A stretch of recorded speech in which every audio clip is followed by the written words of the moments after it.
Il corpo sbalzato nel giardino di un'abitazione, esanime sull'erba, la bici da corsa incastrata sulla ringhiera della recinzione, la macchina ferma a lato della strada.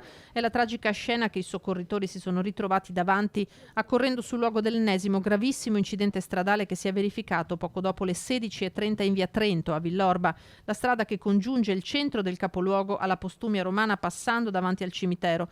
A perdere la vita Diego Lapaine, 71enne di Ponzano Veneto, dove viveva in via Diaz, ex vicepreside dell'ITIS Fermi di Treviso, appassionato di ciclismo come suggerisce la bicicletta su cui stava correndo. A travolgerlo la Fiat 500 rossa condotta da un ragazzo di appena 18 anni, la cui posizione è ora al vaglio della polizia locale. Stando a una prima ricostruzione del sinistro, il giovanissimo, che procedeva verso Fontane, avrebbe perso il controllo dell'utilitaria invadendo la corsia opposta e centrando il ciclista. Un volo di alcune decine di metri per l'uomo non c'è stato scampo. Due passanti hanno tentato invano di rianimarlo. Al SUAM 118 è spettata la constatazione del decesso. Sul posto il sindaco di Villorba, Francesco Soligo. Sembrerebbe una distrazione, quindi ci ha rimesso la vita un'altra persona e questo ci deve far riflettere un po' tutti. Quando si è alla guida di un'auto, di una bici o di una moto bisogna stare attenti perché qui siamo in zona 30 addirittura, quindi lascio a voi le considerazioni. Lo stesso Soligo ha comunicato la notizia al sindaco di Ponzano, Antonello Baseggio. Esprimo la mia vicinanza alla famiglia,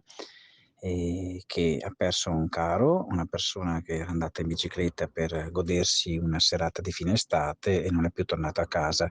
Circostanza drammatica e l'attenzione la rivolgo anche a quegli automobilisti che devono porre maggiore attenzione, considerando che la strada è di tutti, anche dei soggetti più fragili, intesi i pedoni e i ciclisti.